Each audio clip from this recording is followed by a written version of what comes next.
Welcome back to a special edition of Wall Street Week. We spent the week speaking with American business leaders gathered at the Republican National Convention. Ed Rensi is the former McDonald's USA CEO. One of the themes at this convention was making America work again. Rensi told me what he thinks the next president needs to do to make that happen. Well, you know, my experience really started with me while I was in college working for McDonald's for 85 cents an hour. And I grew up in that organization, and it was a pro-growth organization. Build restaurants, get franchisees. And when you start to see how that momentum carries, when you have a strategy of growth and strategy of bringing people in, it was, you know, very clear these entry-level workers, 65% of them became managers. And of those managers, 65% became middle managers. And then the senior executives of the company all worked in a restaurant at one point. So job creation was the very foundation of McDonald's. It's the most important thing we can do for this economy. It's the most important thing we can do for the country, because when people are productive, they have great self-esteem, they have confidence, and job creation is very important. So you got to have resources, you got to have a will, you got to have a strategy. You've been pretty outspoken about the minimum wage, so I'd like you to talk to our viewers a little bit about your thoughts on that, your philosophical perspective on the nation's minimum wage.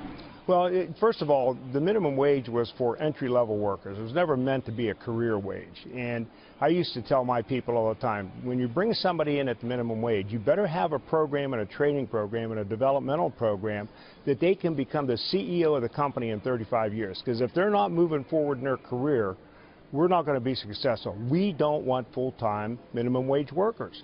It's an entry-level job. So, but some of the proponents for the minimum wage, they would basically say, well, you know, listen, capitalists are just making too much money at the top end. It's time for them to chip away at the money that they're making and download it down into the entry-level jobs. Yeah, but without profit, you don't have growth. And that money isn't going to the CEO of the company. It's going to the shareholders, the stakeholders of the organization. The employees get some of that money. Taxing districts locally get that money.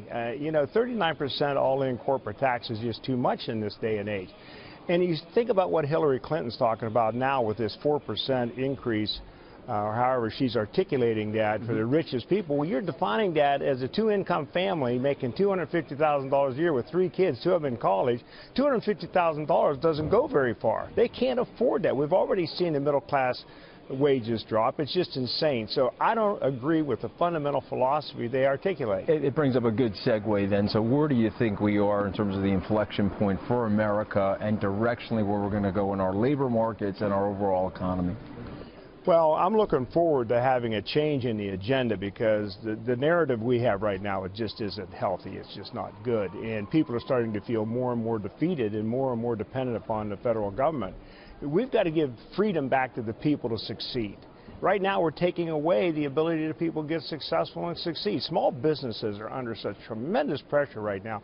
That's where the jobs are growing. And, you know, I heard Mr. Ross talk about, you know, you can double a $10 million. This would be Wilbur Ross, the great private equity investor. You could take a $10 million company and double it pretty easily. You can't take a $10 billion company and double it easily. And those big companies are all global focused, not local focused. And we need local focused businesses.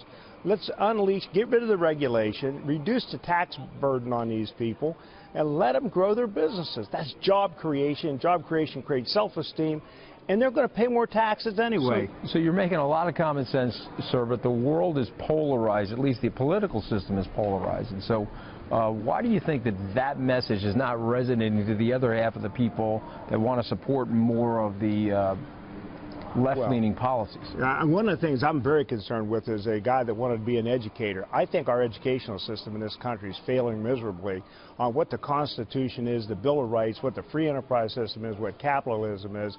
And we've got a lot of people in this country who are just ignorant of the facts.